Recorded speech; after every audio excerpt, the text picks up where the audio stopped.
I'm going to try to show you how to add a crimp onto this soft flex wire. So we're going to take the bead stop off, or if you had tape, take the tape off.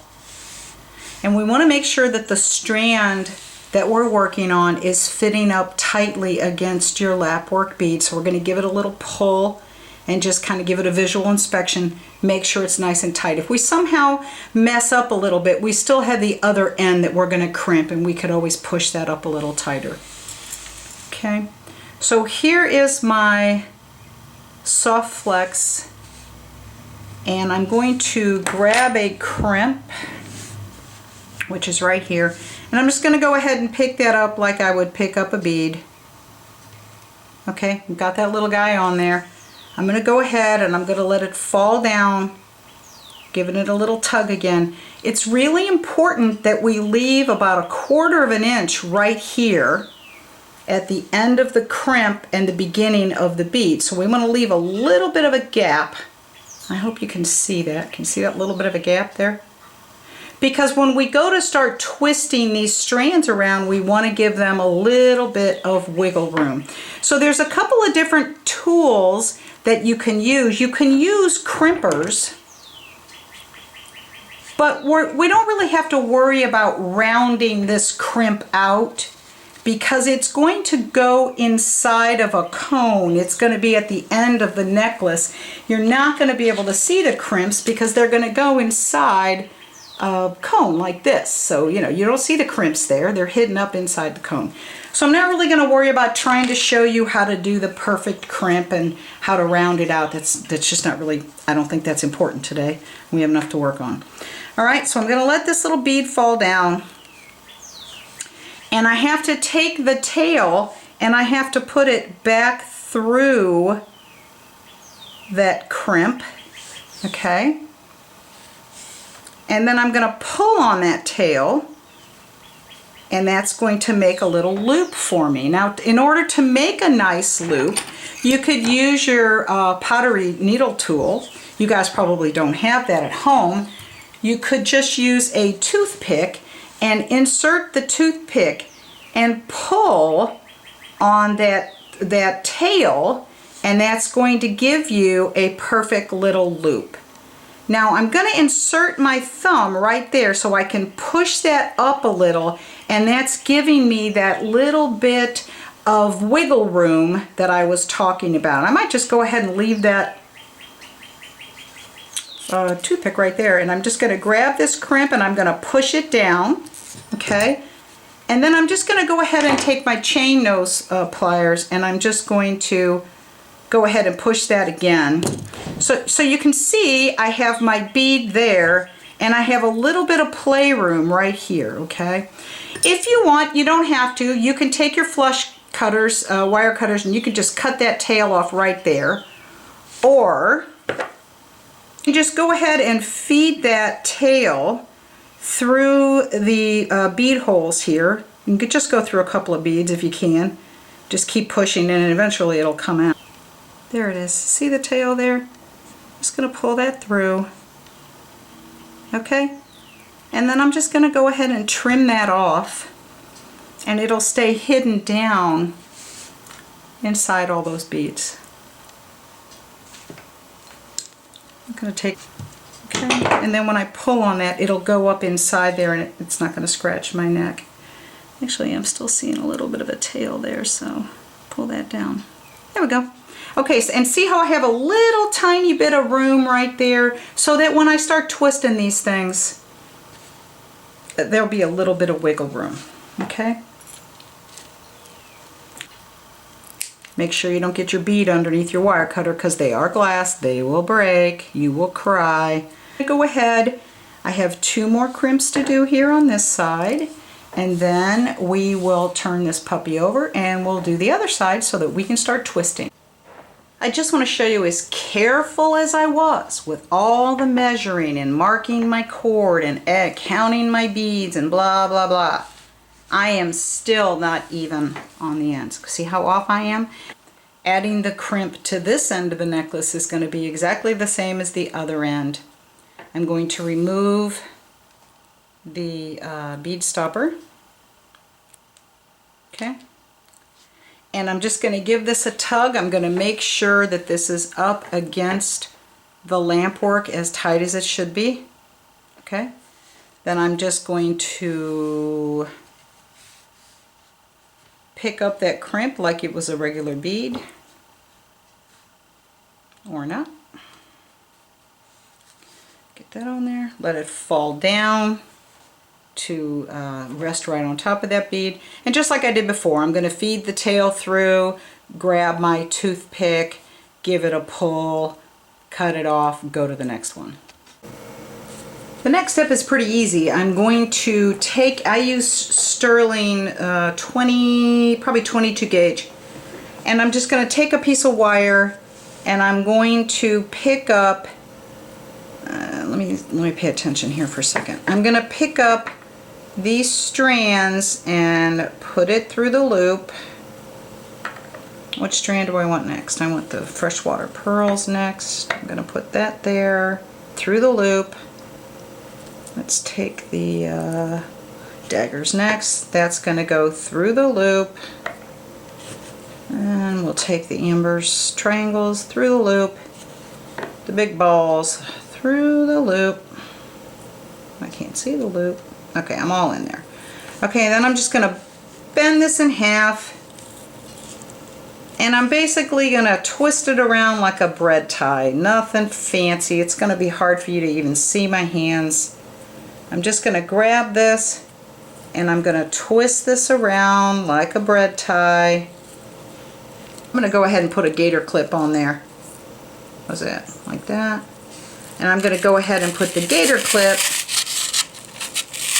into the foam. Hopefully that's going to hold. Okay. I'm going to take each one of these strands and I'm going to attach an alligator clip to the crimp, and I'm going to insert it down into the foam around. I want the fat end of the crimp over there, so I want the short end of the crimp facing me. Does everybody see that?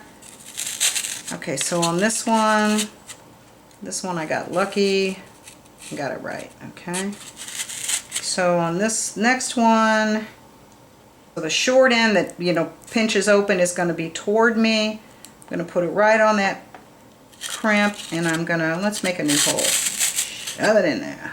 Shove it in there. Okay, here's my crimp. Little end is toward me. Pinch, pinch, pinch. Put it on the crimp. Make a new hole. Okay, and then here's the last one. Short end toward me. Okay, I'm going to put that down in there. Okay, does anybody see that? I'm going to check my camera angle because this step's kind of important. The trick to the twist is if you have a 20-inch necklace, you want to twist each strand around 20 times. And once it's twisted, you don't want to let it untwist, and you don't want this end to come undone. So I'm going to try to do this and see if you can see my hands in this.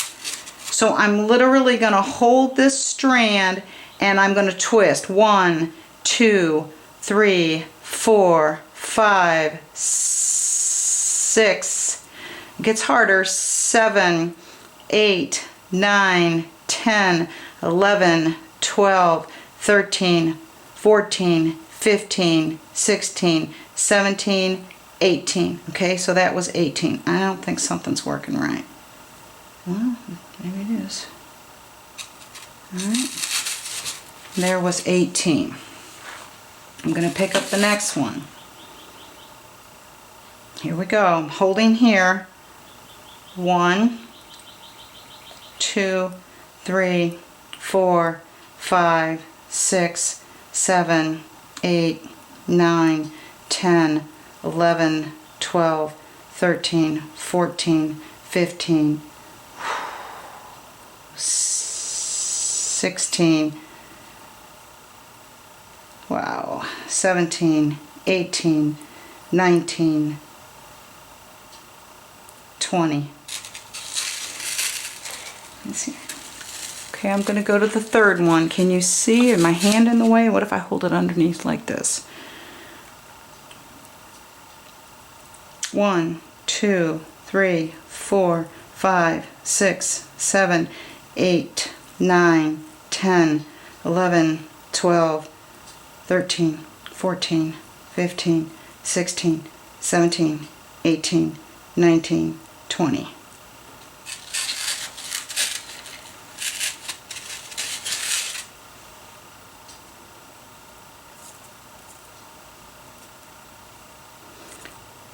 One, 2, 3, 4, 5, 6, 7, 8, 9, 10, 11, 12, whoops, 12, 13, 14, 15, 16, 17, 18, 19, 20.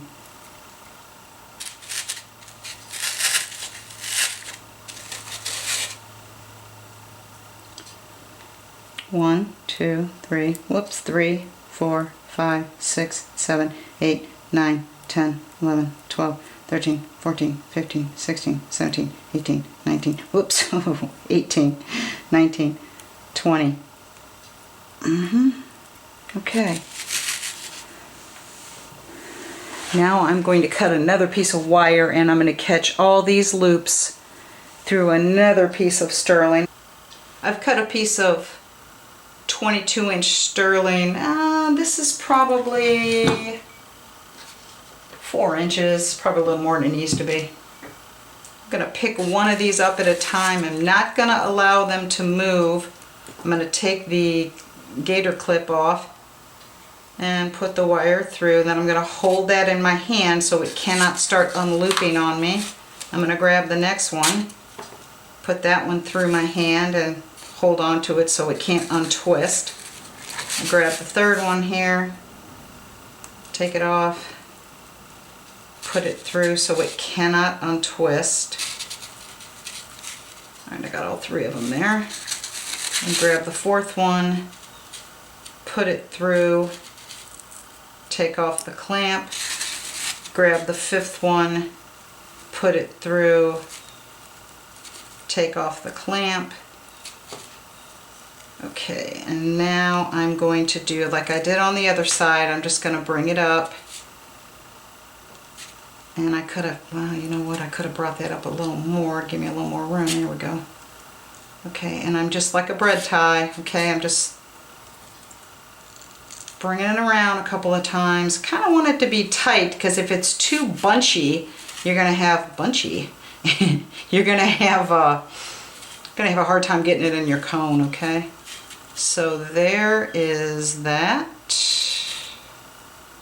And I have brought that around several times. Okay, okay. So now we are going to let this guy loose. And we're going to start shaking this around. And the twist should go down to the end. So I'm going to change my camera angle so I can show you how to try to twist these.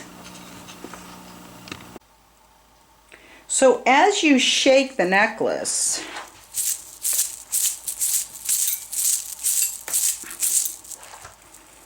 it twists beautifully on the top, and I've had this problem before, but it's not going through the lamp work.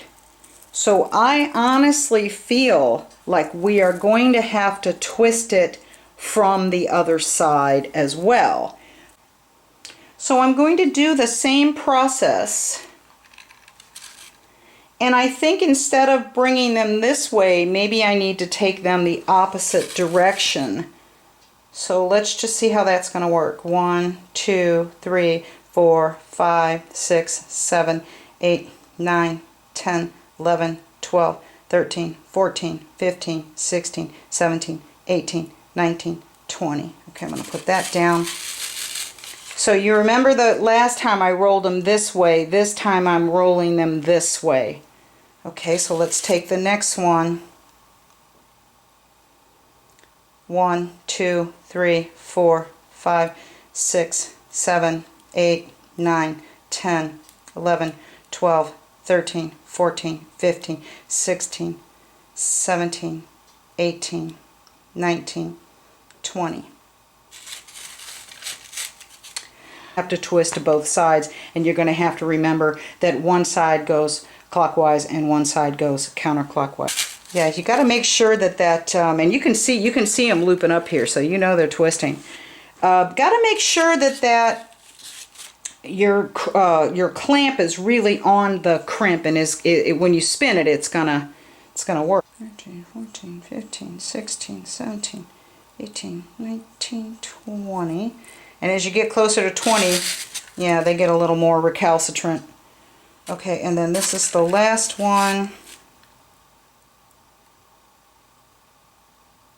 This way, 1, 15, 16, 17, 19, 20. That didn't feel like it was turning right, so I'm going to stick it back on there.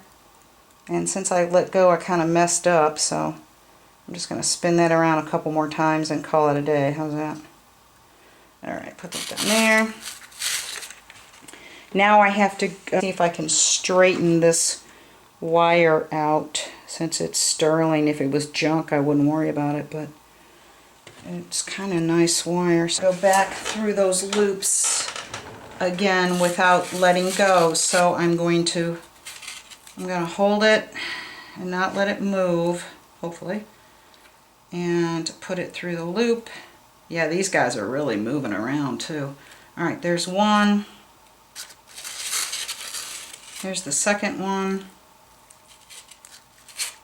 Let go.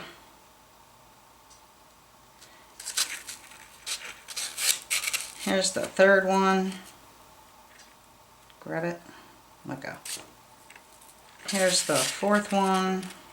Get it in the loop. I hope I'm in the frame here. Grab it and let go. Let go. Let go. Alright. Come over here, you. And then here's the fifth one.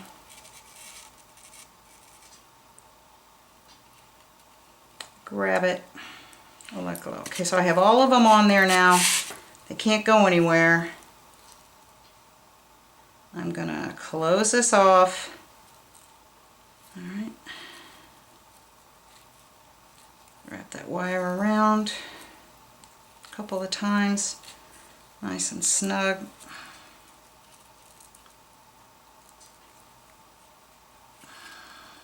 I'll trim that off in a minute.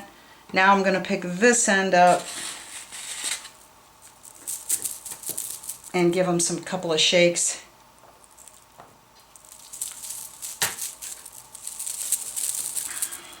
And see if I can get it to twist. I'll be back. I've got a little bit of a twist. Shake it a little bit more. Just not quite as hard.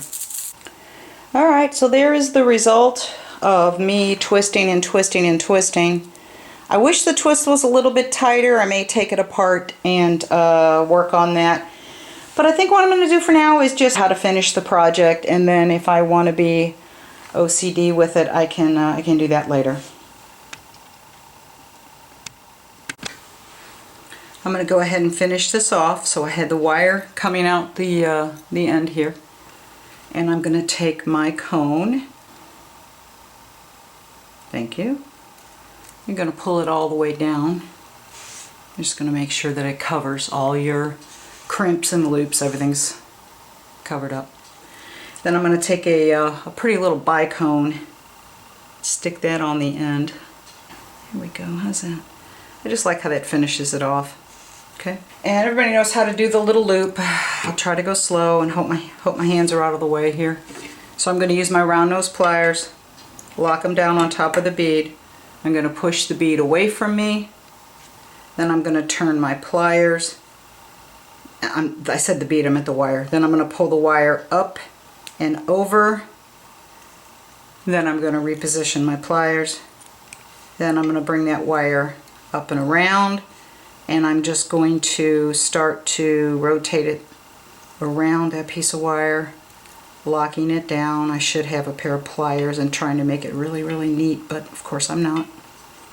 Okay, once you've gone around 3 or 4 times, you take your wire cutter. Just get in there and put your hand over it, trim that tail off. And then you can take a pair of pliers and just crimp that.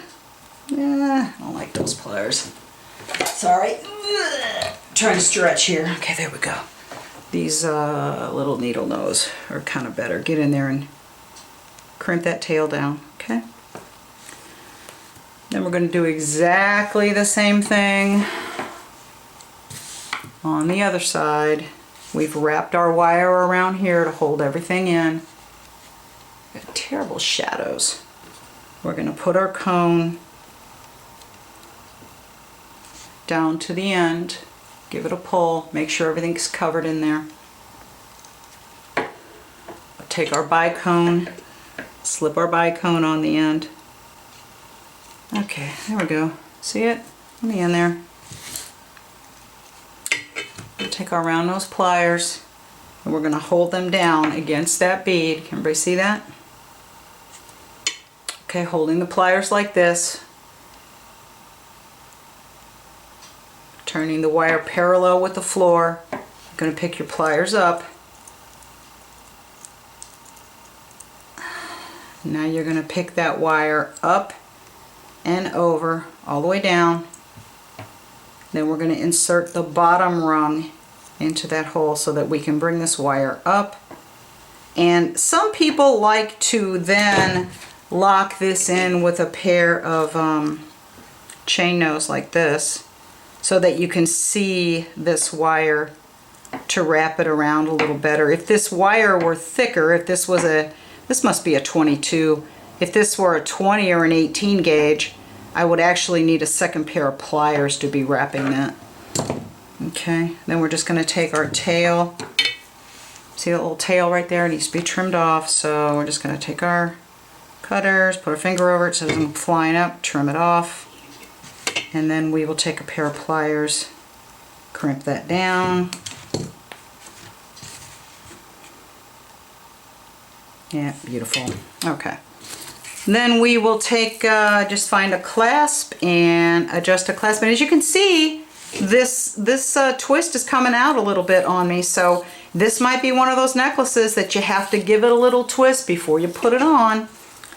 Okay, and there it is. I think it's beautiful. Everybody see that? Yay! Yay! So I'm going to find a clasp and finish this off. There's our finished project. I had a sterling lobster claw that I just added to the end. I really like the bead selection. The twist is a little funky. I may take it apart and work that twist again. But I have noticed that this technique does not want to twist through the focal. So I really think it's going to be important that you twist both sides, and if one side twists clockwise, the other side will twist counterclockwise. See if I can get a close-up of that beautiful bead. I don't think I can. No, I can't. But I could do this. Beautiful. Beautiful, beautiful work, June. Thank you so much for that beautiful bead. Hope everybody enjoys the project. I gotta tell you, the first time I did it, it was a little difficult. It may take a couple tries. And there's no reason why if you're not happy with the twist, cut the wire off and do it again, okay? There it is. Tangled up in blue. Thanks, everybody. I think next Friday, maybe we'll try to do a pair of earrings. So until then, stay inspired, stay well. See you soon. Chris Van Hillo, out.